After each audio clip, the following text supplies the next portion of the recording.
Okay, so I think 40 is a good number to start. Hi, everyone. Good evening again. So, welcome to another job mentorship and matching session. I hope you had a good week. I hope the progress with Cybershuja is going well in terms of your different training tracks. So, with us today is the training team, the placement team. So, I feel like it's a good time to take a break from our technical mentorship sessions and just go back to now you have the expertise, now you know what threat modeling is, you know what data protection entails, you know what risk is, you know what cloud is. So, with that knowledge, how do you sit for an interview? How do you portray yourself in the best light when you're called for an interview? Because that then is the goal. So with us is Jane and Monica, who are the Cybershuja placement team, and they will be talking to us about interview preparation. They can tell us more about what they do and then go on and start the session in terms of what interview preparation skills or tricks we can pick up. Okay, so without wasting more time or taking more time, let me invite Jane and Monica. So, Jane, you can start off.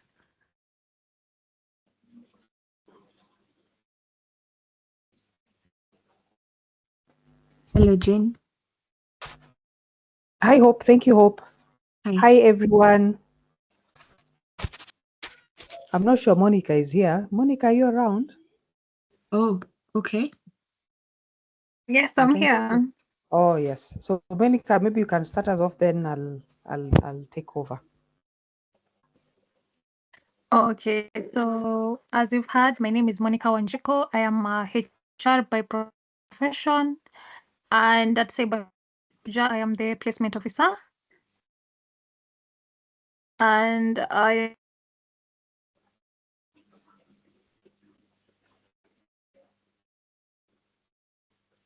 I think we lost you. Monica, you're breaking. to invite you. Okay, sorry. Mm. Can you hear me? Yes, now we Okay. can. Okay, sorry about that.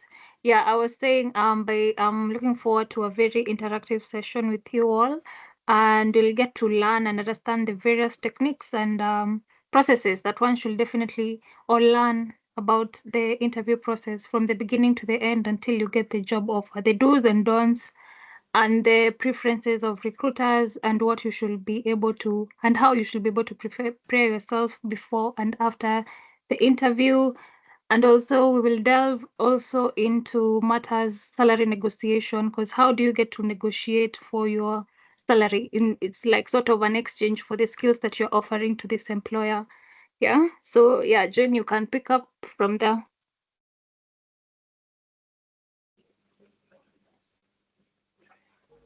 Thank you, Monica. Hi, everyone. My name is Jane Akoth. I'm the placement consultant with Cybershuja. And basically, this evening, we just want to discuss about interviews and what to do, how to prepare for them, all the way through the time you're off, before the interview, during the interview, and of course, after the interview. Let me try and share my screen. I hope it will accept. Are you able to see? Yes, we can. We can see. All right. So with no further ado, we'll just go in. Today we are going to look at interviewing and negotiation skills. I would request for us to be very interactive in this. I would want us to discuss, talk, don't be quiet.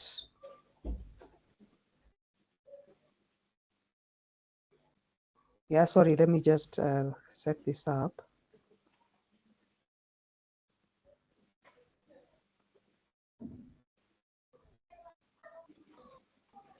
Hope, are you able to see? Are you seeing? Yes, I can see I've your shared, screen. Yeah, yeah.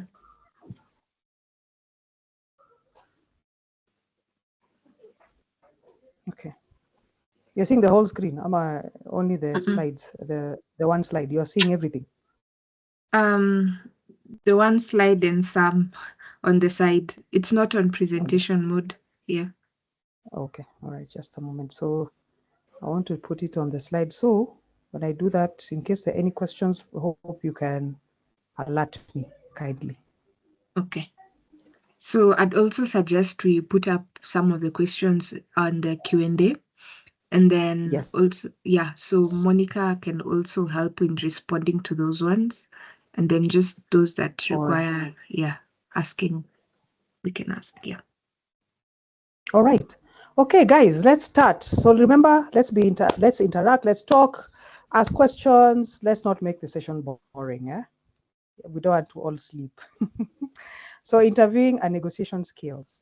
So basically interviewing, when you are called for an interview, the objective of this, of course, this session, at the end of this session, you should be able to undertake an interview successfully and also negotiate competitive employment terms. All right, when you go for an interview, what are some of the things you need to do before when you're preparing for an interview? First and foremost, you need to know yourself. When you're going for an interview, you're going to talk about yourself. There's no one who knows you more than God. I think it's only you. After God, there's no one else who knows you more than yourself. So you need to know yourself. When I say know thyself, I'm talking about you need to know your strengths, your weaknesses, who you are. So when you ask some question, don't be caught off guard. I know in the past I've done some interviews where I asked somebody, what are your strengths? And the person was blank, and I'm like, okay, so if you do not know who you are, how are you going to tell us who you are? So you need to know yourself by the time you're going for an interview and you've done research. And when I say research, all of you by now, I would want you to go and maybe with the closest people you have around you, your family, your very close friends, go to them and ask them, tell me about myself, the good, bad, and ugly. Give them a window period for this one day. Tell me everything bad about me. Hakuna makasiriko. You'll be very amazed at some of the things people are you're going to find out about yourself. That is part of also knowing who you are. Research about the company, their history, their vision, their mission, what are their current projects, what are they up to, so that it just gives you an idea, the people you're going to go and deal with. Read the job description to understand what they're looking for. What problems can you solve? So that you also tailor make your CV to bring out what they're looking for. There's some things maybe you've done which are in your CV, and maybe they stand out. Make them stand out if they're connected, they relate to the job description that has been posted when you're looking at the ad. Prepare examples, use the STAR method: situation, task, action, and result. When you're asked a question, when you want to answer a question, use the situation. What was the situation? What was the task that was given? What action you took, and what was the result? Go straight to the point. Don't try and confuse people with a lot of English, and just go straight to the point. Just tell them this was the situation, this is the task, the action, and also this was the result. So that it just explains, it shows your thinking process. It shows this is how you're somebody who you're able to, look at a situation, analyze the situation, come up with a solution, and this was the result. Okay? Practice answering your questions. That is before the interview. Practice answering the common interview questions. Go into the internet, just check them out. Stand before a mirror. See how you look like. Take care of your face expressions. Sometimes, they say that 70% of communication is by the body language. So be very careful how some people frown when they answer a question. You frown or roll eyes. Those are things you don't want to go and do. Go at the interview, during the interview, and start doing such things. So be very careful about such things. So do it at the mirror, in front of the mirror, or just ask somebody to ask you questions and you answer. Just do a mock interview with someone before you go for the interview. Then prepare your testimonials. We have something called a display book. Nowadays, if you just go to the stationery shops, you get a display book. Each of your papers, your degree certificates, put each in a page nicely. So when you're asked for, just, could we have your original papers? Just give them the display book. Everything looks neat. Every page, people don't have to touch your papers. Maybe some may fall and all. No, you give them your display book. It shows you're very ready and you're very organized. Huh? So make sure you get a display book if by now you've not gotten a display book. And of course, print a few CVs so that by the time you go in, if there's a panel, you can give 1 or 2 CVs. You look very organized and you're ready and prepared, you know. It's like you're the one who wants to give a presentation about yourself. And then prepare questions to ask. At some point during the interview, one of the questions you're going to be asked, do you have any question for us? Okay. Ask questions that matter. Try and ask questions maybe about them. If you have read about their projects, find out, oh, there's this project we saw that you guys are, maybe, for example, you want to start training in cybersecurity. I'm just wondering, how can I plug in if I was to be here? How can I be allowed to plug in into that program? Ask questions that show interest. You're showing interest in the company. You're showing that you want to help the employer. Don't ask questions about only things that are going to benefit you. Okay? Figure out what to wear in advance. So dress appropriately. When you go to weddings, you wear appropriately. So even there, dress appropriately. I know IT guys can sometimes be, dressed down when you're going to work. Maybe some places you are allowed to dress jeans and all. Those are things that just keep it for home and other places. But when you're going for an interview, just make sure you dress appropriately, smell nice, maybe you've walked, sweat, be very careful, go early for the interview so that you can go to the washroom, maybe freshen up a bit, don't shock people with sweat, be neat, have some breath mint. You don't go to the reception and say, hi, my name is, and the breath just makes the receptionist faint, be very careful about such things, clean up, brush your shoes, just make sure your shoes are brushed, and when you come, when you're doing your freshening up in the washroom, you can make sure you have cleaned your shoes also, so that you just look neat and all well put together. Okay, if it's in virtual, check out your devices, make sure your battery is working, internet, the background. Excuse me. Hello, Yes. Jane. Yes. Are your slides moving?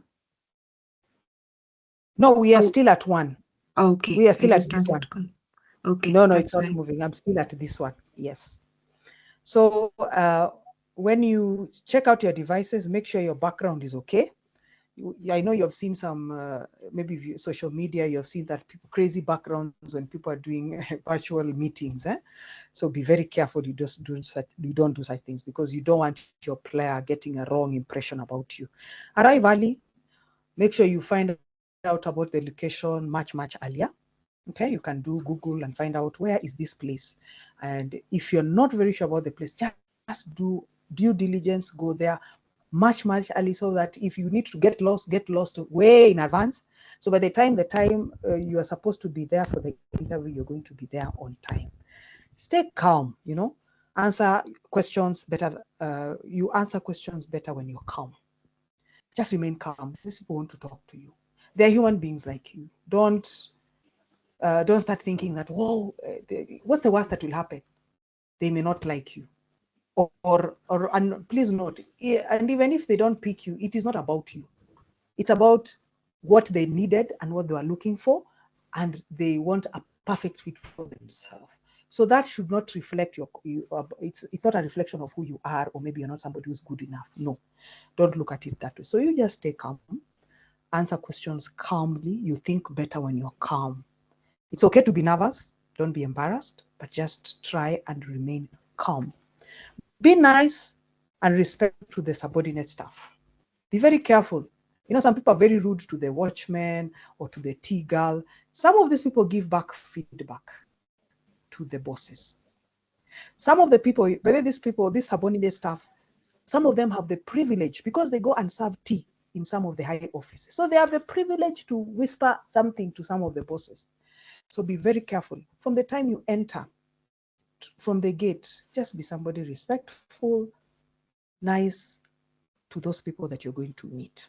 And don't pretend anyway. Just be a nice person in general in life. Try and just be a nice person, not like you're putting a facade, okay? And don't try shortcuts, maybe, all this conversing behind the scenes. Just avoid such things because they may get you into trouble, and then you also don't get your opportunity. So during the interview,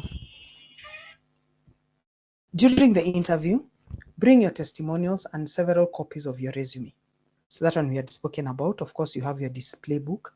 Have a reliable pen, maybe a notepad, but be careful. Do not take notes during the interview. Just take note of things you may want to write, and then later you can do so. Greet the interviewer with a handshake and a smile. Firm grip. Look at them. Don't be afraid. Look at them, okay? But don't stare down. You know, there's somebody you're staring now. Even somebody gets uncomfortable with how you're staring at them, okay? So just maintain eye contact, okay? Avoid using first names unless you know the interviewer. If the interviewer is familiar, fine, but just know you can find out in advance, if it's possible, who is going to interview you, you know, what are their names, so that you know who you're dealing with. If not, at that time when they introduce themselves, you're able to get the name, at least you're able to say Mr., Miss, like that. Just be very respectful and remain professional. Then listen carefully, smile, learn, and be yourself, okay? Just relax and smile. Doesn't mean if you ask a question now you're so uptight. No, just relax and smile, you know, and you're answering, you know, smile here and there and say this. And because at the end of the day, the things that you're being asked are things about you. They're all in your CV. So you're just talking about yourself. You're talking about your experiences. All right. Be truthful. Don't lie in your CV. If it's not there, don't put it. If it's not true, don't. We have had instances where you see a CV and you're like, wow, it's like a decorated CV with, you know, with qualifications. And when the person, you ask them this, there's nothing that person. It's all something that they just put to try and impress. But at the end of the day, the real person who's seated in front of them is not impressing them. So be truthful. If there's something you did, maybe you're asked something and you're told, have you done this? And maybe you have not done it, but you have done something related to it. You can say, I have not interacted with that, but I have done something else that is similar, but I'm also willing to learn, okay? And especially for guys who may be going to an interview and you're looking for an entry-level job. Of course, they already know that you're from campus and this is entry-level. You may not have done so much. So it's good to be truthful. Don't speak negatively of your former employer or anyone for that matter. You come, oh, those people, sasa wewe umekuwa number one udaku. Forget about udaku.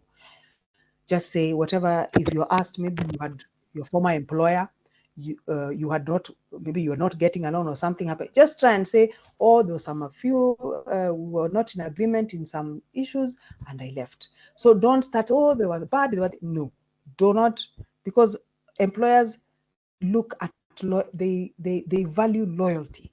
So the moment you talk negative about the other employer, it shows them how you're going to also behave if they were to be your ex-employer.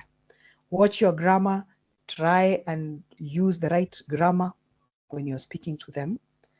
Do not initiate a discussion about salary or benefit. I've put it on bold so that you don't forget that. Don't be so quick to, nini mnalipanga pesa ngapi kwa hiyo. Don't do such things. If you are asked about your salary, give a range. And we are assuming before you came, you already did some research. We'll talk more about that even as we continue.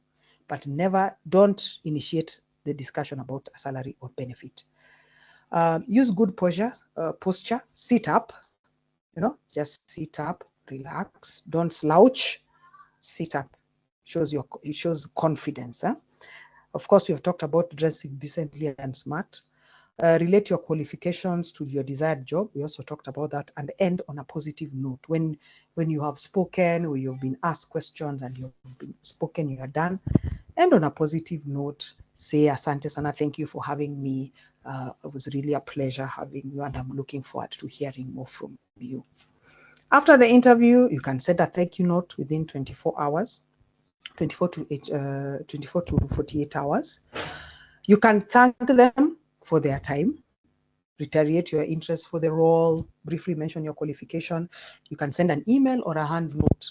There's actually, I think it's Prof. Judy was sharing in the other session we had, and she said there's one job that she actually got because she actually did a follow-up she communicated to just do a follow-up. And then she said asante and said, oh, by the way, I'm available if you need me for something else. And the person actually, because of the thank you she sent, the person was really impressed, because they rarely get thank yous, So somebody, maybe their day was just a sad, boring day, and then they receive thank you from someone, and they're like, wow, this is just something different. And this person called and she was able to get an opportunity. So these small things matter. Yeah, they do matter.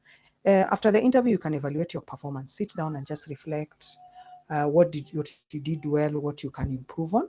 It's also very important. Sit down. That question, the way I answered it, probably I should have done this and done that. Reflect on the interview. Think about what you learned about the position, the employer. Consider how the role would fit your goals and priorities. Sometimes also as you go for interviews, we are not always desperate where you're like, I must get this job.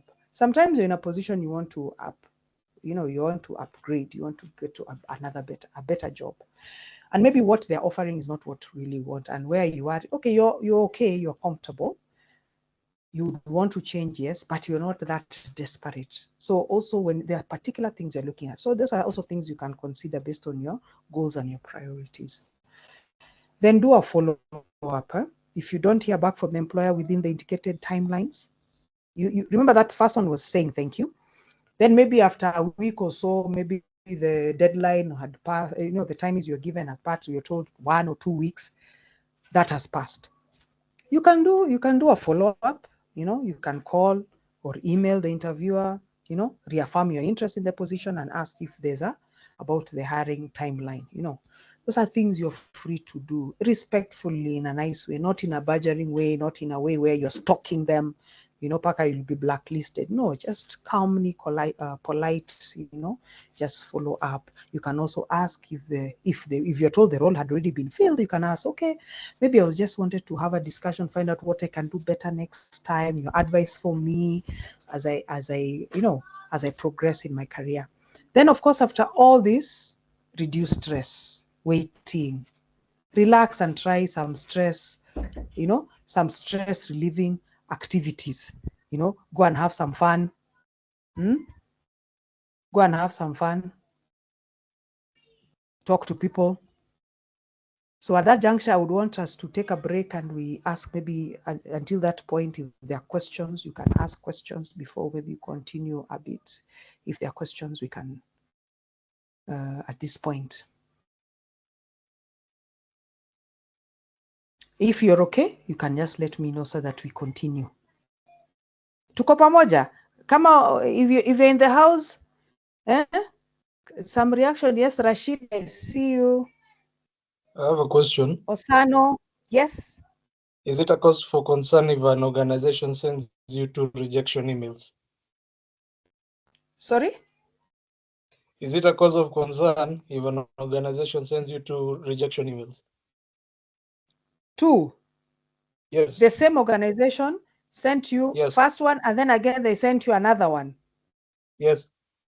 That can just be an error. That can be an error. Maybe the person who was just doing it. I don't think it should be a cause of concern, because I'm assuming this one you had applied. Yes. Then they sent a rejection that will not, unfortunately, thank you for sending your CV, but unfortunately will not move forward with your CV. Something like that? Yes. Yes. So that one, I would think that it was just an error on their part. Maybe they were sending and maybe one forgot that they had already sent to you. So I don't think that should be a cause of alarm for you.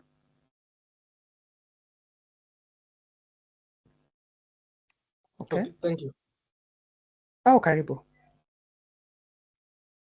Anyway, I see Isaac has a question.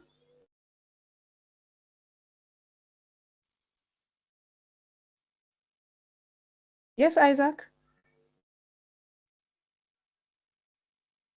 Isaac, I think you're muted. If you're speaking. So I think Isaac is having mic issues because he's unmuted, but we can't hear him. Okay. So just check on your mic, Isaac. Then, okay, as Isaac is sorting himself out, we can hear from Rehema. Hi everyone, and thank you, Hi, Jen. My karibu. question is, I have a concern on, let's say you're a technical person. So my question is, how should a technical person respond to an interview for a particular job description that they have never interacted with? Let's say a marketing job. When you say respond, meaning you apply for it. Yes, you applied for it and you have been called for an interview, but you don't know how to go about responding to those questions.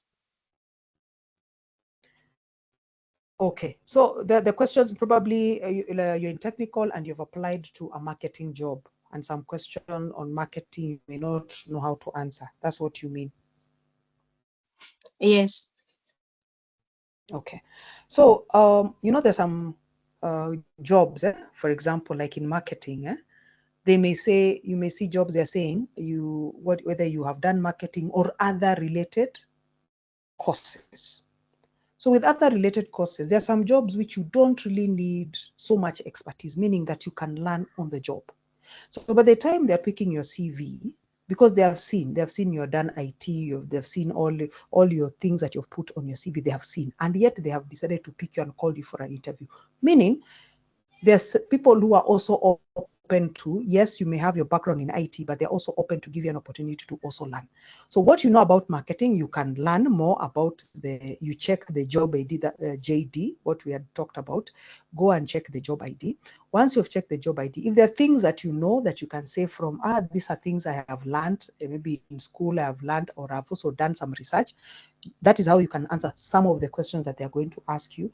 But at the end of the day, when somebody already picks your CV and they've already seen your background and they know that this is a marketing job, but they've seen their background, chances are they're willing to also overlook some of these things because they would want you to come in and you'll be given an opportunity to learn. So you answer to the best of your knowledge. You can do research before the interview, answer the best to your, answer the things you can. What you do not know, may say, no, I've not interacted with that, but I am willing to learn. But for them to have called you, they're willing to give you a chance. Maybe Monica can add if something you would want to add, just let me know, Monica. Even Hope, you're free to add if you would like to add. Rehama, that's okay? Yes, thank you. That is well addressed. Thank you. Okay, Isaac? My question was if it is okay to crack a joke during an interview. Sorry? It is okay to crack a joke during an interview.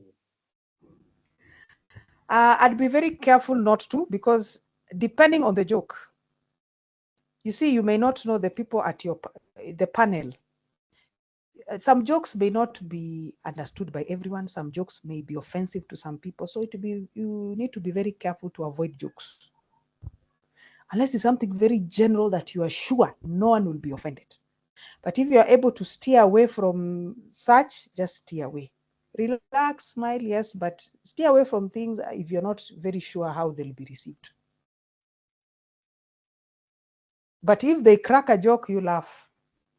But laugh nicely.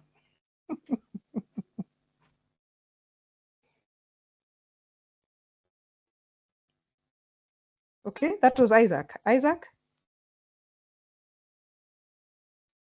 There's a question from Osano on the chat. He's asking, kindly expound more on canvassing and how to avoid it. Okay. Canvassing, you know, the way you maybe you have found out there's a HR, maybe by the time you are calling and finding out, you know details about the person, help doing the shortlisting or something about the job. Then you start finding out who is it, you want to call them, or what can you do more. That is conversing. Basically, you're trying to get undue advantage more than the others. You see, they have a process. Many of these places have a process. Unless it's something that somebody tell you, you bring your CV, I'll do. They told you you can do follow-ups. That's another thing. But if it is just these organizations that have a policy, they have a process, it would be good that the moment you have given your CV, let it be. In fact, many of these organizations, they say that canvassing can cause you to be disqualified, because they don't want you to give to have any undue influence on anyone, or you call, or you want to find out this. No. Once you have sent your CV and you have done the best to your knowledge, you've sent your whatever things you needed to send, then you wait out the process. Avoid talking to people, and maybe talking to people who may get offended, by you finding out, calling and all that. As I said, disclaimer, if it is something that was someone helping you to get, that's another thing. But if it is just you've a job, you've sent your CV, you may have information about the HR and all. Don't start doing all those other things on the background. Just wait patiently and let them communicate.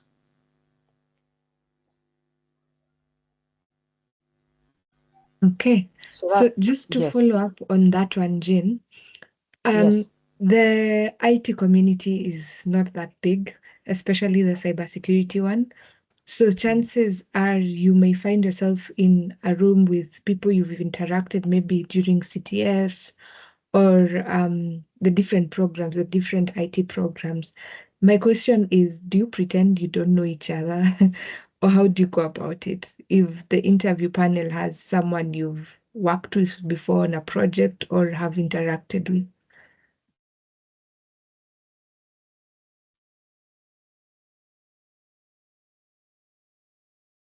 Jen, your mic is muted.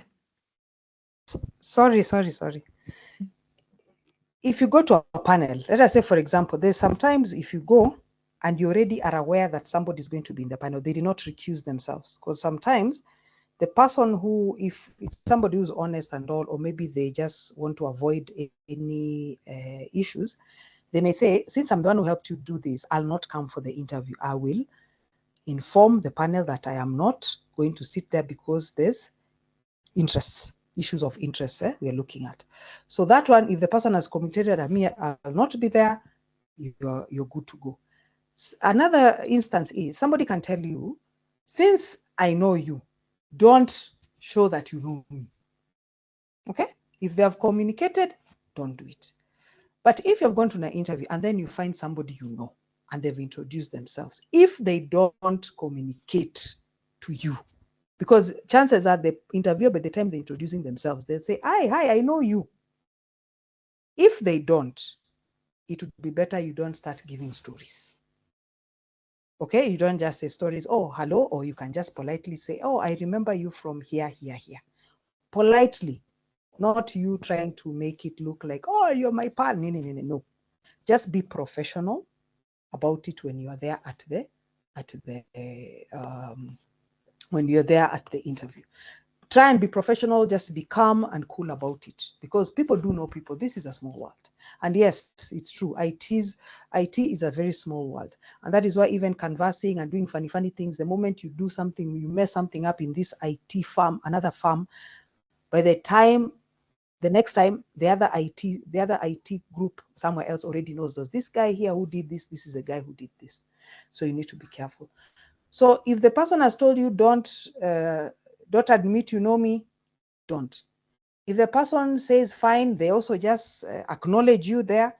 Acknowledge, but no, hi, good to see it. Good to see you. Just be professional about it. Don't exaggerate. Don't start, oh, yeah, what's up? No. Just be cool and calm about it. Okay, thank you.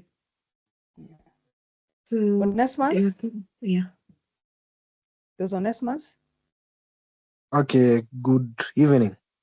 Good evening. Okay, I have a question. Let's assume I've been invited for another. Okay, I'm doing an internship right now with DLP. So I've been invited by PDTP program for an interview. Is it good if I write is it good I write DLP in my CV? because I've been Okay, been now, advised. Uh-huh. come again. You're speaking like you're speaking to IT. Sasa unaongea na HR. Help me understand what you're talking about. Okay. Right now I'm doing with digital literacy program in the Ministry of Education, but I've been invited by Presidential Digital Talent Program for an interview. The one that we had posted. Yeah, for an interview. The one that. So we have been advised to carry our CVs. Is it good that I write the DLP program in my CV because I really wanted to join the Presidential Digital Talent Program? Yeah, that is all about you. You see, the question would be why you want to hide it. You get, if it's something that you're doing, it's just like if you are applying for a job and and you're working somewhere else. That is the reality of what is going on, because somebody may ask, if in case it's something you may ask, what are you doing now? So are you going to lie that I'm nowhere right now? Are you getting? No. Yeah. So if that question comes up, that's why we're saying we need to be very honest in your CV. If the things that are relevant to what you are doing, then you need to include them. If you don't want them in your CV and they're not relevant at all, then don't put them. But if you're asked, sometimes the problem would be if right now you ask, what are you now doing? So you either decide to lie, if you want to omit it so that it's not there at all, and just say, no, there's nothing, me, I'm just at home. Okay? So you're going to look at your CV and make the choice, okay, if this is what I'm currently doing, but yes, when they have called you for that thing, you say, no, but I would want to really get into this. But if you omit it completely, where you not even talk about it, it's nothing, it's nowhere in your CV. You remember, whatever is not in your CV does not exist to the employer, because they don't know. They only know what you bring to them. Okay. Next, Ellie. Hi, hope you're doing well. Yes, I'm good, Ellie. Yeah, so it's more of a concern. Recently, I was doing an interview, then I was able to get through to the second stage. Then after 2 weeks, the HR reached out and she was like, we need a certain certification, and it was never mentioned in the job requirements. So to avoid such disappointments, what are some of the things that you're supposed to do? Well, it's not something that was never stated. How do you prepare yourself for such occasions and scenarios where they just ambush you? Because she called me and she was like, okay, well, you're supposed to start the job on this particular date, but then we need a certification. I was able to send the certifications that I have from Sabasuja and other certification bodies. And later on, after again 2 weeks, she called back and she was like, nah. Okay. So you see, Ellie, some of these things are beyond our control. You only work with what is within your control. Because, for example, if you have interacted with government jobs, they'll tell you, if you're shortlisted, they will need you to they give you a number of documents that they will need from you, so that they give you time to prepare yourself. Any organized people, and this one now goes back to us HRs, any organized people are supposed to give you in advance if there are documents they need, and if they have not given you in advance, they are supposed to give you time. Okay? So if somebody really is serious about wanting to take you, they will give you time, and you explain, sorry, I didn't know this was it. You just explain yourself, sorry, I didn't know this was it, but I don't have this certain certification. Maybe the certification needs you to pay money and do a course for like 3 months. You get. So if it's an employer who is reasonable, they would be able, you're able to negotiate. If they really want you, you're able to negotiate and say, okay, then that means I have to do this for this certain period of time. Because at the end of the day, you cannot bring a certification from nowhere.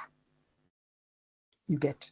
So if they are willing to negotiate, give you time, you say, okay, fine. Can I be given time because I didn't know about this? Can I be given time? You try and see whether you're able to negotiate that. If they're not willing, then too bad, because even for them on their side, it shows they're also not prepared in that sense. Probably You know, also HRs do make mistake. So probably they were supposed to have indicated, they forgot to indicate. Now they have been told that must be in it, maybe by the people who had requested for it, maybe the IT department. So now they found themselves in a bind, and now they're trying to see how to quickly deal with the issue. Okay.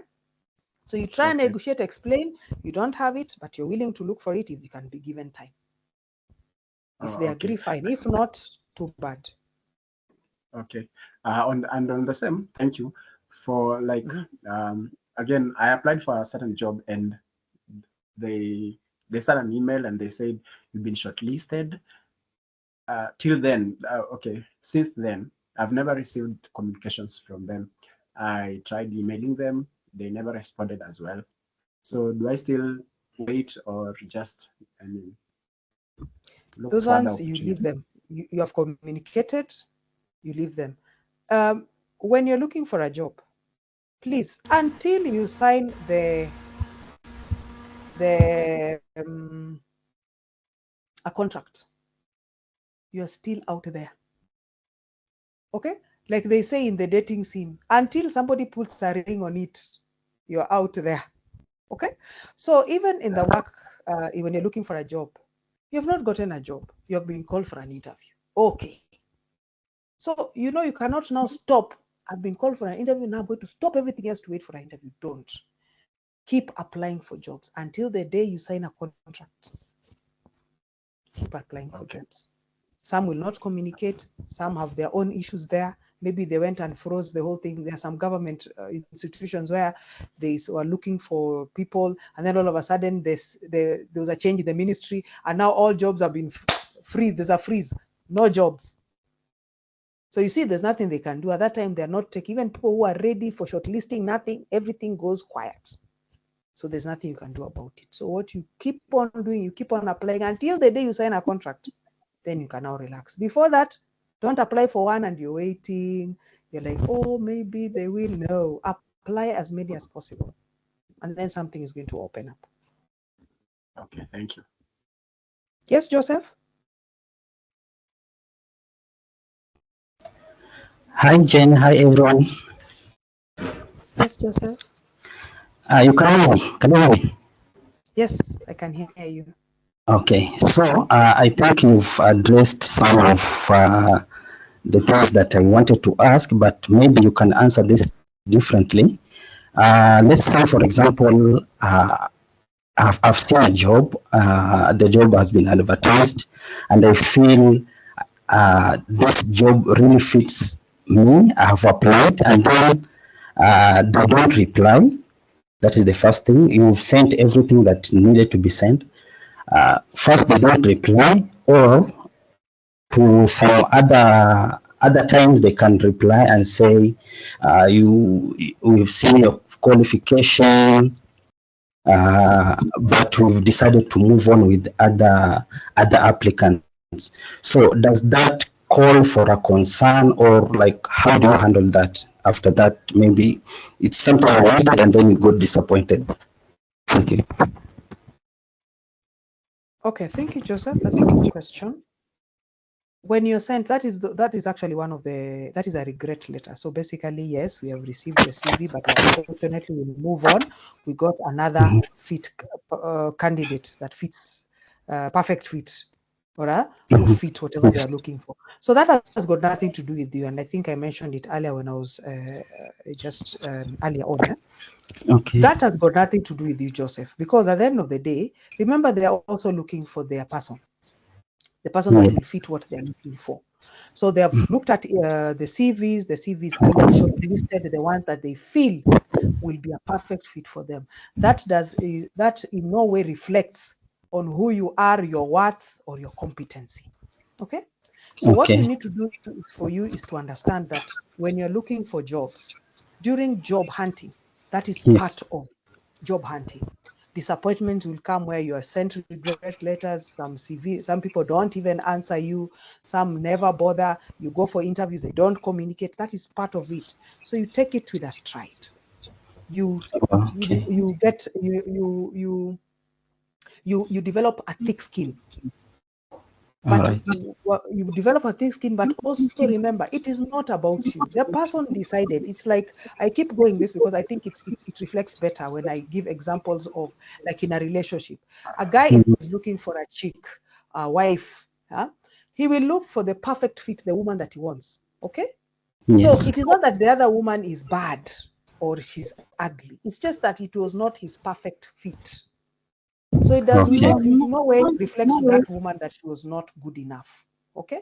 So even for you, they found somebody perfect for them, for that Oh, job.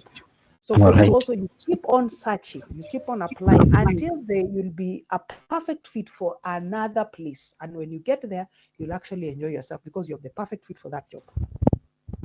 All right. Thank you. Thank you so much. That has really helped me. Karibu sana. Yeah, by the way, when some of the people we interact with, maybe just to encourage you, there's one of us, one of the alumni who told me they have been applying and they have gotten 500 regrets. And I asked them, and why are you still applying? So that does not reflect who I am. Me, I'm still looking for a place. And until the moment I get, I will still apply. And for me, I liked that. That is the spirit you need to have. You get regret, you feel bad today, go and do something that furahisha you kidogo, then tomorrow go back and apply until you get your job. Okay? And Okay, Jane. as Thank I said, I told the other class, there's a class I told them, I think it's the women boot camp. Have your vision. What is it that you want? Okay, Joseph, what is it that you want? Kama ni hiyo Yes, Subaru yes. unaitaka, toa hiyo picha uweke mahali. Every time you feel discouraged to apply for a job, angalia hiyo Subaru yako. I must drive that Subaru. Or maybe you it's a Mercedes. Or I don't know what it is that you want. Okay, Put okay. a vision board to always inspire you. When you're feeling so discouraged, you're feeling down, apply, because it's only by applying that you get a job. That's true. That's true. So you keep on applying. Don't give up. Okay, thank you. Okay, we have Joseph.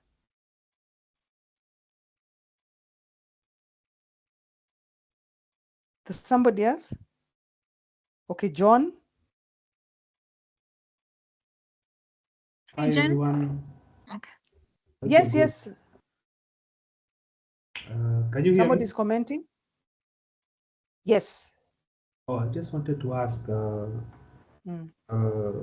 how do you address gaps maybe in experience? Because maybe you have the technical skills, maybe you can match up to what the company is asking for in the JD, and you want to outline that. What do I say? You want to illustrate that in the CV. The only problem is maybe you don't have the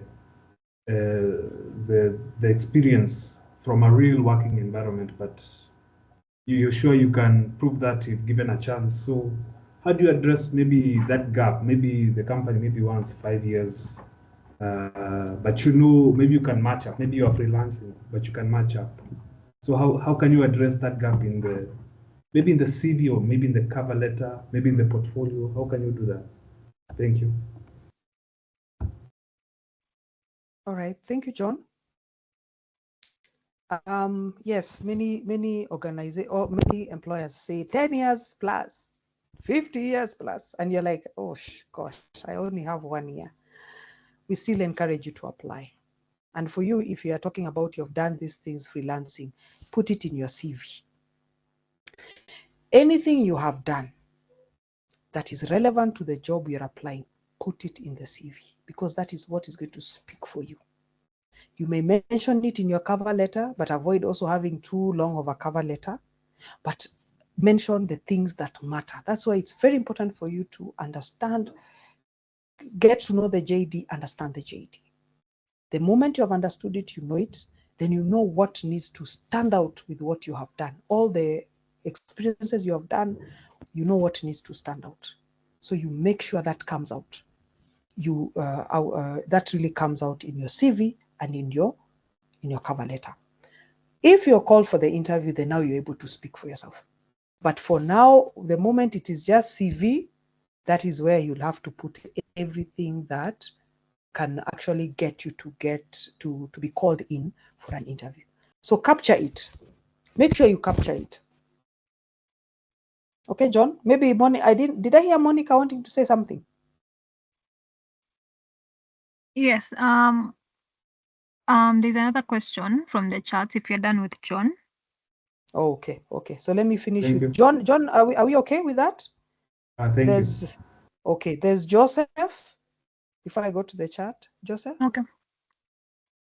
Good evening. Yes, good Sorry, evening, Joseph. I think I've come late. Maybe you have answered this, but there was a time I attended an interview, and there was this tricky question on the remuneration. Like, if we hire you, how much do you expect us to pay? I think that is one of the challenging things. Maybe you could mention how we can tackle that. And the other aspect is, can one be overqualified for a job, and how can one avoid it, or how can one go about it? That's a good question. Yes, number two, yes, you can be overqualified. Maybe you are done masters and the job you're looking for maybe is at entry level. So yes, definitely. Some organizations will not take you because that means that you're too expensive. But some will take you because they want to use you. They want to pay you very little, but want to use you. So it depends on what organization you have applied to. But that still goes back to you, because at the end of the day, sometimes you may be quote unquote overqualified for a job, but you really need the job. So that will now depend how you're able to, probably your CV. It may now mean that in your CV, there are some things you'll have to admit so that you get the job. It now depends on how desperate you are. So sometimes you may have to admit some things that if you're looking for a job and you're really desperate for it, probably you may have to admit you have done a master's or a PhD in something. Somebody sees a PhD, I think I can't afford to pay this guy and I'm just an SME. So those are things you need to look at, that if there's a certain, remember, and I said this, you said you came in late. Your CV is what is going to inform the employer who you are. So if there are things you don't want in the CV, then don't put them. So if you have a PhD and maybe you're looking for an entry job, probably you don't add the CV, the PhD there. Just add something that is related to the job. And once you get the job, then as you continue, now you can build on yourself. When you come to salary negotiation, if you're asked about salary, by the time you're going for an interview, do research. This job I'm going for, what is the salary what is the salary range in the market? You must know that. Do that research. Do the research on the company. What level is this company? Are they a small company? Are they a big organizations? You know, the big corporates. Big corporates will be able to pay you well. Let us say, for example, a UN job. And if you are just entry level, you may be paid more than somebody who is an officer in a small company. You're both officers, but the officer in the UN is being paid 150,000, but you, an officer in the somebody else, an officer in an SME, is being paid 50,000. So you do your research. What is the job market? How much is being paid this job? How much does it attract? What organization is this? Is it a big organization, small organization? So that you know, are they able to pay the amount that you want? Then you give a salary range. So don't be caught off guard with that question. That question will come and it must be answered. So prepare for it. Find out, do your research. Know the organization, know the job that you're going to do, know the salary range, then give a range. Okay? So don't fear. But as we said, do not ask them before they ask you. Don't go at, hey, how much do you pay for this job? No. Wait for them to ask. If they ask, then be ready to answer it. Another question, sorry to interrupt you.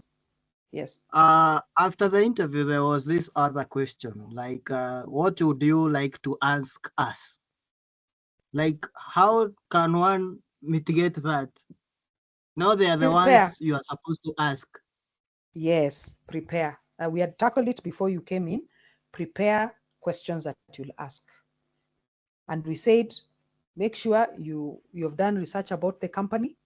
When you do research about the company, find out more about the company so that when it comes time to ask questions, you ask some questions that actually, for lack of a better word, ask questions that show that you are well informed.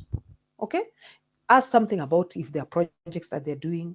Ask something about maybe the timings of the job. Ask questions that show that you have an interest on the employer and what the employer is going to gain from you. Okay? So be prepared with questions that, because you know they'll ask you, do you have any question for us? Prepare the questions in advance so that you know what you're going to ask when you ask. You can ask about training, what do you have cybersecurity, something, or do you have this? Ask things that you know.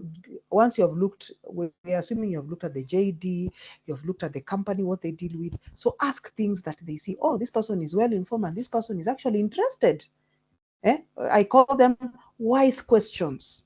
Ask questions that show that you're somebody who is, you are with it. You're aware of what is going on. So that's why you need to prepare for such. So you prepare yourself in advance. John, you have another question or your hand is still raised? Sorry, I'll put it down. Okay. Joseph, you are answered? Yes. Monica. Yes, Monica.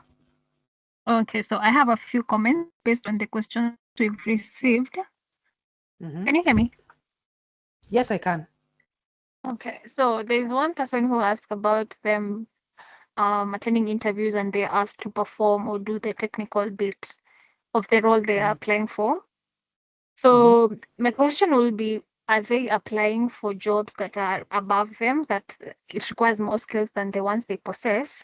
Or two, if not, if it's really an entry-level job and it's a technical role and they don't have the skills, that is why you encourage, or rather encourage students or graduates to take up volunteer jobs or just start with the little internships or practice.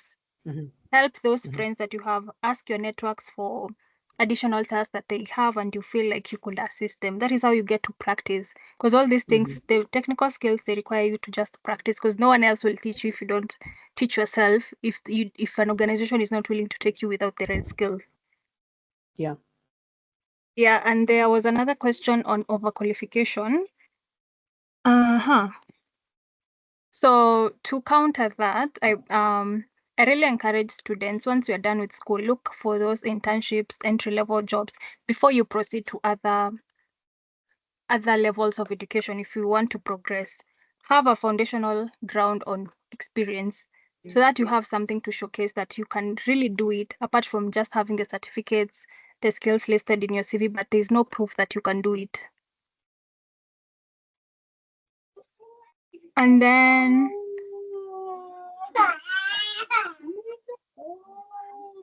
there is another one on, kindly mute your speaker. This is Felicita.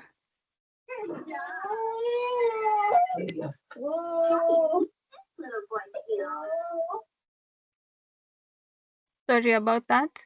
The other one was on salary. There is a platform. Do I call it a platform, a link, or what? It's called Glassdoor. You can research about it. It's called Glassdoor. That is where you get to research about the salary in the market, to compare the rates that are being offered in the market. And also there's some organizations which have gone ahead to list what they're offering. So that is just a platform for you to get to understand or gauge the salary range for the job, the kind of jobs that you're applying. It's a good platform to get to see the kind of job you're applying for and the range, because salary negotiation is something that will take place during an interview, and there's no way you could avoid it if it has not been listed or it has not been communicated before in the advertisement, because there are jobs that advertise and they state the salary that they're offering. So if it has not been listed there and they ask you during the interview, do your research. You've been told about research. Do your research before. And platform that guides on salary is Glassdoor.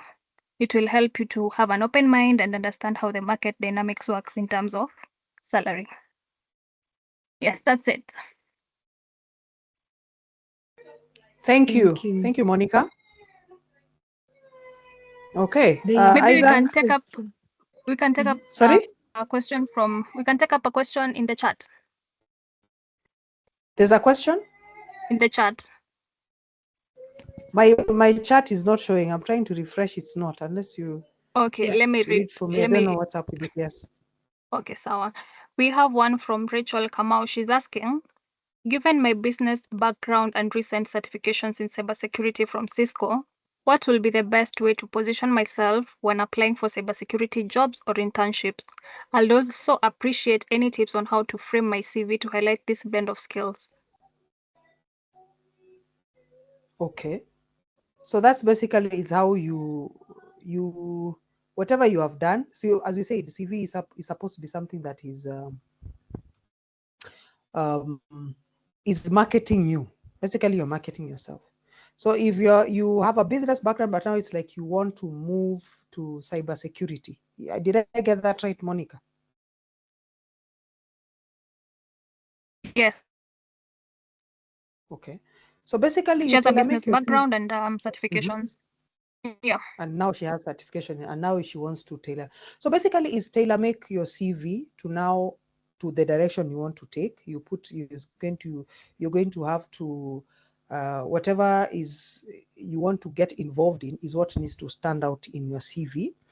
If you are changing that, that means now you look for volunteer jobs. As Monica had said, there are going to be volunteer jobs, some opportunities for internship for you to now get experience in that area that you're now moving to, and as you're applying for jobs. Because now you see you're moving from business and now you're coming to cybersecurity. You have not done, there's no experience. It's like now you're just like a new person. Remember, you're moving from one industry to another industry. So when it's just the same way as somebody starting in an industry. So that means you'll have to outline in your CV what you have done. If you get an internship, it's good for you to look for internship and volunteer where you are able to learn the things that you want to do, and you can include that in your CV, because it's your CV that is going to speak for you, and it's your CV that is going to have you called or shortlisted. Okay, so now that means if you have done other things, let us say, that are not related, you can only mention them in your CV, but now you have to step up and now show the things you have done. For example, if you did ethical hacking, these are the things that you have done. These are the things you have done. So those are things that now you highlight in your CV, what you have done in school, or rather in the course, because you may not have experience. And now as you get experience from maybe from the internships and the attachments, now you can also include them there as you look for the jobs. So it's slowly like that you build from that. Okay, so Jen, I'd like to add a comment on that one. Mm-hmm. So I believe in transferable skills. Whatever industry you're going to, there's something you'll pick up from the last one you're at.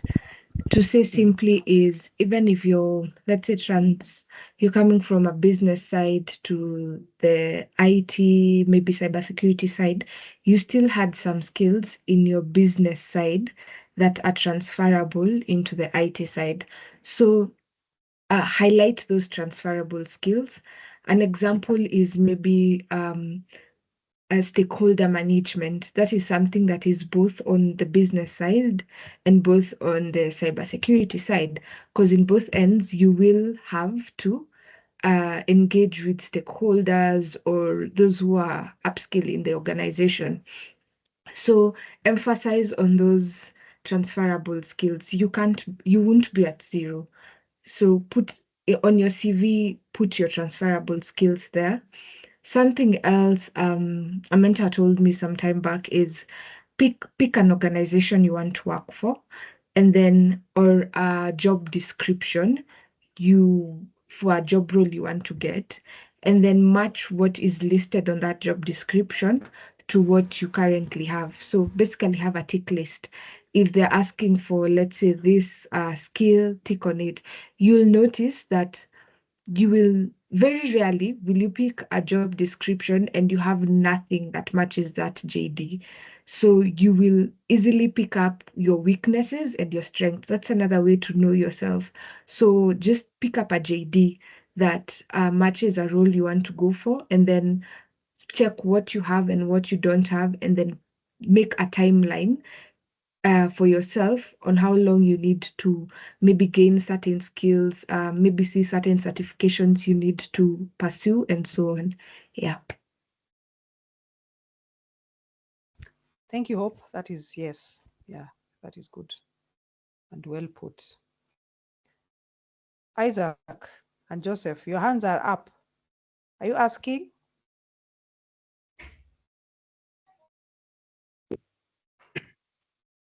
Isaac, we can start with you.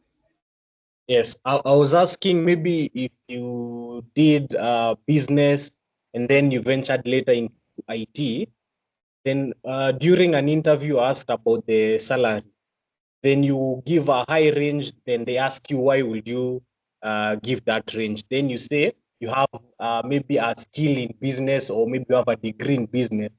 Is it a valid argument to increase your salary because you have a certain degree apart from IT? Okay, so that one, when you go to salary negotiation, you need to know, that, and I think we are just about to do that. I think we need to jump to that. Actually, when you're coming to negotiating about salary, that is part of you doing the research and finding out, so that you know what you're bringing to the table. By the time you're going to a negotiation, you need to know, what are you bringing to the table? What is it that is required in the job?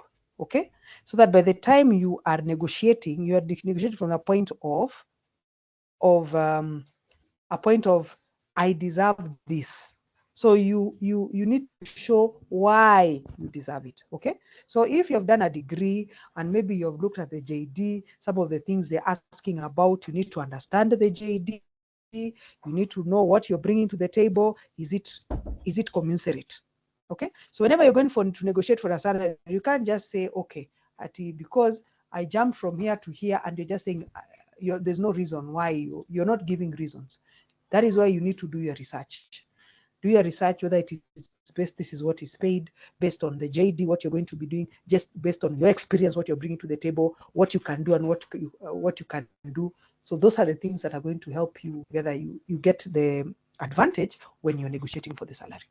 So you must know what it is that you're bringing to the table, so that you're able to speak for yourself as you say, no, this is what I'm going to do, this is what I'm going to do, this is what I'm going to do, this I'm going to do. And then you also look, if your level of experience is a bit low, then you may have to legeza kidogo juu ya salary, so that because your employer will say, but you don't have experience in this and this and this, so you need time to grow, we'll have to train you. So those are things that you have to look at when you're negotiating for the salary. Arthur. Okay, so Jen. Yes. Hello. Because of time, if we could take Arthur maybe as a last question and then give it back to you to conclude. Yeah. Okay. Yes, Arthur. Yes. Thank you for enlightening us. My question is, do HR or those people who recruit, do they consider where you've previously worked, or does where you've previously worked really matter? Because sometimes you find when you're starting career, because there are no jobs, you can pick a job. I can get a job anywhere, but maybe it's not aligned with what you want to do. Like for me, the first job I got, it was within a church. But now, personally, me as a person, my goal is to be a software developer. And right now, as I try to apply to other places of those roles of software development, do they have to look at where I've worked before and then maybe draw a conclusion that maybe I can or I cannot perform certain tasks in the field of software development? All right. Thank you, Arthur. Welcome. You see, we had said this before. Whatever is not in your CV, it is considered it is not there. It does not exist. So you've worked before somewhere. The question what I would ask you is, do you want it to be reflected or not? If you don't want it to be reflected, then you don't include it in your CV. If you want it to be reflected, it is something you can just mention it, and then you highlight mainly what is relevant to the job you're applying for. Okay, so if you have experience in software development, the places you work did, those are the ones that you need to bring out. You need to speak about them. You need to highlight them more, you know, even as you write your CV. But if there are things that you may not want in your CV, either knock them off, or if you just put in a mention, if you have to put them. But anything that you do not want in your CV, then it's better you do not put them in your CV. Okay. All right? Thank you. Okay, so let me quickly run through where our time is far gone. So we will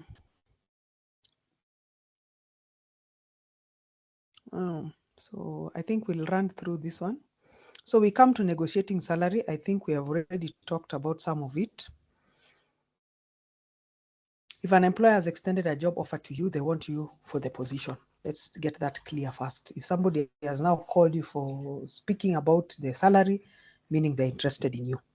So do your homework. Employers expect candidates to negotiate their salary, and often they offer lower than the salary cap for that position. That is HRs for you, because HRs, we also look at budget. So if you're able to get you somebody and we pay you less, we are very happy, because the CEO will be very happy with me. So we try that. So if you're also not aware, you come to me, like at that moment I can be a shark and I get you at a lower price. Of course, it should not be like that, but that is how the world is. Negotiating is usually uncomfortable for many people, because we have this African mentality that we don't deserve it. You deserve it. You've gone to school, you've gone to campus, you've done jobs, you deserve a good salary. So just work on yourself so that by the time you're negotiating for a salary, you are worth it. So work on yourself.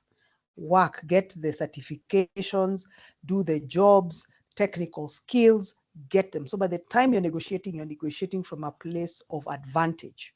Okay? It always takes place after the interview. Once you've done the interview, they may ask you at the very end, or you may be called later to say, okay, now, can we talk about money? Negotiating, we talked about do your research. Don't walk in blank. You're being asked and you're like thinking, I'm not sure. What do you guys pay? Really? Don't do such dramas in front of employers. Initial offer, the employer may give you the first offer. Determine what is the value. What is the value of his offer commensurate to your skill and your job type. Okay? Ask what benefit it includes. At that time in salary negotiation, you can ask everything you want to ask. Are there benefits, medical, nini? Uliza hizo zote, because now they have brought it up. The employer may ask what you want. You needed to have done your research to know the average pay for that type of work. Monica talked about it. She gave you a site. Don't be objective. Do not base your offer based on your lifestyle. Okay? But on skill and the type of job. Don't start telling us, you know me, I live in where, so I want to pay rent. That is not really how you can't negotiate based on that. Then negotiating the counter offer. Present a counter offer. You must know why you want a higher pay, showcase your talent. I think it was Isaac who asked this. Find a way of making them aware that you present high value to the company. If you are transiting from another job, surely you do not want a lesser pay. So of course they want to know what you're earning, and now you need to be prepared to ask. If you're maybe asking for a double of what you are earning, you need to know why you're asking for it. So you'll show where I was working, this is what I have upskilled in this and this and this. Those are the things that show, these are the things that make me want to ask for more higher salary. Accept an offer. In as much as you're accepting it, it does not harm to try a higher rate. Okay? You can still ask for something higher. Okay? And then you negotiate to something lower. If you have no experience at all, it would be wise to take this job if it is in line with your academic qualification. Take this job and use it as an experience pad. Don't usidharau kazi. At some point, when you're still starting, you may not have options. You may have to just work with what is there, then you build from there. So don't say, me, I've done this, I can't do this, you know. Try. It can be a stepping stone to another better job as you build your skill, and also you get money out of it for your day-to-day needs. Reject the offer. If you're rejecting the offer, be courteous and give them the reason why you're rejecting. Don't say, That money is too little for me. Who do you think I am? Don't be rude. Thank them for showing interest in you as a candidate. Let them know that you are open, and should better chances come, you're open. Okay? This is on the side, I can say the right attitude of job searching. This is just to help you as you're searching for the jobs. Positive. Be positive about yourself, your skills, your search, past employers, the future, and what you add to the job. Be positive. Okay? Rejection letters, be positive about it. At least mtu aliona CV yangu. You know, that's what you tell yourself. At least somebody saw my CV. I just did, was not the perfect fit, but they saw my CV. Be persistent. Apply for the jobs at the company. Keep watching for openings. Keep trying. Talk, network, your networks, people, so and so, the auntie to so and so, to the grandmother to so and so. Talk, ask, networks. 80% of jobs are not advertised. 20% are. So 80% is you to dig and find. Be confident. Believe that you'll be successful in adding value in a new position. You know, prepare. Research about company more than anyone else. Know yourself. Know yourself. Know yourself. Resourceful. Share networks and connections. Make use of the latest technology. Technology right now is just at your fingertips. Search. Remote jobs, by the way. I'm encouraging all to do remote jobs are the thing right now. People are working remote and making money. So that is part of it. Don't despise them. Remote jobs are the way to go right now. Always remember, jobs have a lifespan. You'll work, maybe one day it will come to an end. So you need to have a plan. Each job is an adventure. It can be temporary. Okay? Don't think umefika. Have goals that I'm going to do this job and this is my direction, and specialize. Right now, you guys, many of you are starting. Decide where you're going to specialize. When you specialize, companies will run after you. When you are all over the place, where you have not focused on something, you have not mastered anything, you're just going to be like everybody else. But when you decide this is the direction I want to take and I want to master my art, master this, people will look for you. They'll be like, and in IT, by the way, IT, when you're good, you'll be looked for. IT is not like these other jobs that people do that is flooded. IT, when you're good, people will look for you. Satisfaction must lie in the work. So meaning you know the job you want and you go for it. As an employee, you may not get praise. That is why you need to know why you're working. So if you don't get praise, do your job. If you like your job, you will do it well. So try as much as possible. I know sometimes when you're starting, you may not get the job you want, but if at some point you are able to apply and get the job you love doing and you're passionate about it, do it. Do it well. Tips for success: identify your career interests so that you go for them. Many people are stuck in jobs they're not happy with. And so they have to struggle to wake up. So you must know, right now, you must know, what is my area of interest? What do I love? If you land on something you're passionate about, you'll be a very happy person. Use your networks. As we said earlier, use your networks. Know your tools, your skills. Know thyself. Know your job. Know your tools. What you have. Know. Once you know it, there's nothing anyone can take away from you. Run your own race. Don't compare yourself with that person, that person, that person. They're running their race. You don't know what their life is all about. Run your race. Invest the time and energy in your job, and you'll be happy at the end of it all. So I think I'll come to the end of my presentation and I can give you time to ask questions. Thank you so much, Jen. So because of time, let's take 2 questions and then wrap it up. Oh, sorry, Hope. I was not sharing. Oh, no. I'm so sorry, people. I think I was running it on my comp. I didn't share. Sorry about that. So we have a question from Brenda on the chat. Given a situation where you applied for, let's say, 2 jobs at the same time, just a minute, and you get called to one of them and start working, but you get an interview invitation from the other job. How do you go about it? Do you still go for the interview or politely decline? So she applied for 2 jobs. Mm-hmm. She got one. Yeah. And she started working. Mm-hmm. Then she was called for an interview for the other one. Later on. Go find out. No, go find out. Let me tell you, as we said, you never know. You go find out. You can go for the interview if able, find out what it is it's all about. You may like it, you may not like it. Then you don't lose. There's nothing to lose by finding out or more about it. And if you come and compare what they're saying there and what is over here is better, then you're okay. You stay where you are. If they're offering more, the benefits are more. Hey, my friend, scatter. You'll have to understand that some of the job market also, you have to be a shark in one side as time is going by, but you also have to be good. So it's like you balance shark and being good, where you know if an opportunity comes and you look at all facts. Basically, those are when you reach such a situation, you're supposed to look at all facts on the table. Maybe, for example, you got a job with a small organization. That is what you've just gotten. Then UN calls you. You've been called for an interview for UN. So hope you want to tell me you'll sit here and say, no, me, I've gotten a job, but that is UN.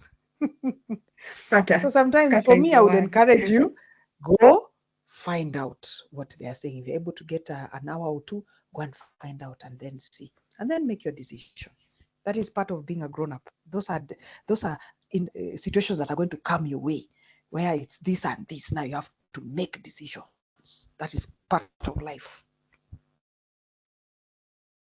Okay, then another question from Kanyutu. I hope I got that right. So, as an international student pursuing a master's degree here in Kenya, what strategies or resources would you recommend to help me secure an internship locally?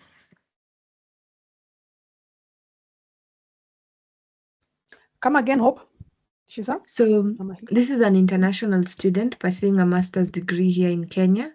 What strategies or resources would you recommend them to help them secure an internship locally? I would say apply. Of course, look for what is being advertised. 1, 2, network will really work better for you. Yeah, for international network will really work. Maybe some of the lecturers you are dealing with, you're already dealing with the lecturers. Depending on the people that you interact with, those are the people that can also help you to just connect you around. But of course, apply, but also use networks. That one will help you more. Yes. Also check the local programs, like Cyber Shujaa is a good place. There's B-Sides, there's Africa Hackon, there's She Hacks. There are a couple of them in tech. So if you just look for similar programs, they can also give you an avenue to network. So from the chat, those are the only questions here. So anyone will pick one last question. Anyone who has a question for Jane or Monica? Guys, this is the placement team. If you're looking for a job, these are the people to disturb. Yes, Bernard. Okay, thank you. Can you hear me? Yes. Okay. Recently, there was this recruitment that was being done on presidential digital program, and yesterday I just got a Gmail that I've been shortlisted to take an interview on cybersecurity. Being that I just decided to show the interest on cybersecurity just some 5 months ago, could you kindly help me on with some of the expectations that I might get during the interview so that I don't get disappointed? Thank you.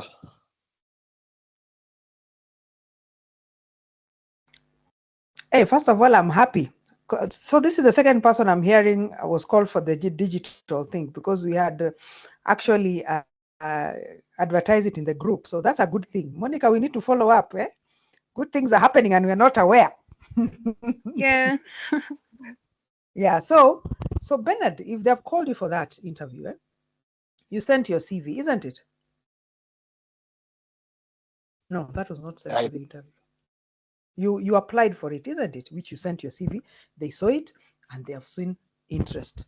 So in such a case, when somebody has already seen your CV, you already, whatever you have done in cybersecurity, the skills that you have, just polish on them, know them well, because when they'll go and ask you whatever things you have done in IT, everything that was in your CV, please know it well. If there was any JD that I can't remember whether there's a JD there or requirements that they had put, anything that they had put regarding the internship, I don't think. In fact, they didn't give us something like that. So for you, just know what is in your CV, the things that you have done, what you did in your cybersecurity skills and all your IT skills.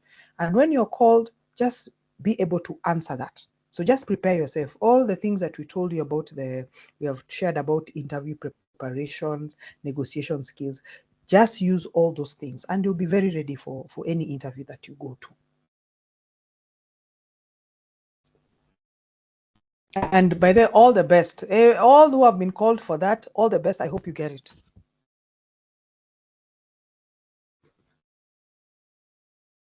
Bernard, you're good?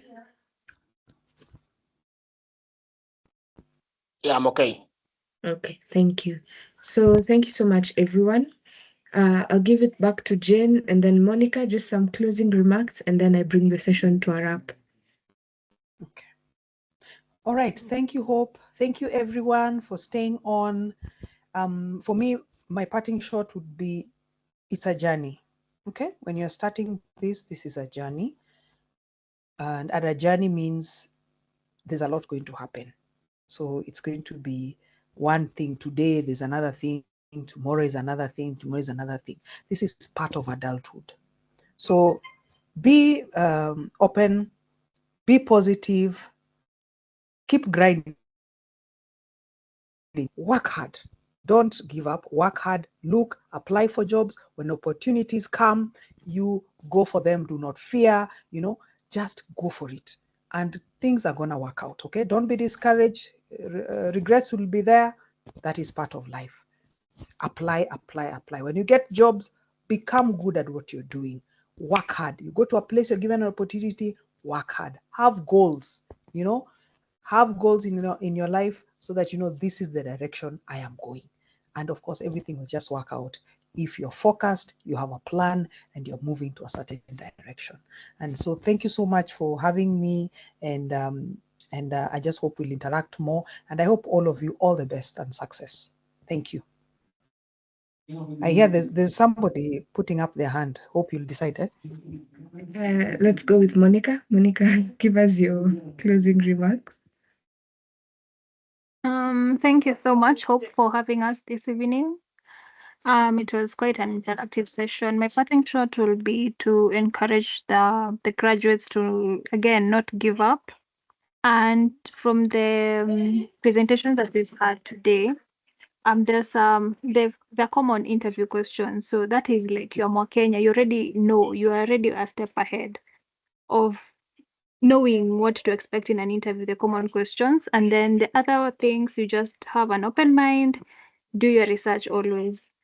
Do research about the company and everything will be well. If you need further assistance with CV review, the placement team is always here to help. And we also do offer interview preparation guidance. So do not hesitate to reach out and keep applying. All the best. Thank you. Thank you, Jane. Thank you, Monica. Thank you so much. We really appreciate having the placement team with us. I think we can agree this was a good break from the technical mentorships and just diving into interview preparation and job discussions and the likes. I believe we've all come out with something.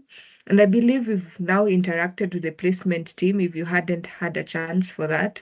So now Cyber Shujaa has a placement team. So take advantage of that. Apply for the jobs they send. Send your CVs. I see Monica, I see Jane send a lot of job postings on the groups the alumni group, and so on. So just take advantage of those jobs and apply. So my parting, is it a parting shot? Would be the quote by Samuel Beckett: ever tried, ever failed, no matter. Try again, fail better. So don't give up, go on, continue applying and fail again, fail better. There's no shame in not getting that job. Just like Jen said, it's not personal, it's industrial. So have a good day, everyone. Have a good night, everyone, and good rest of your week. Bye.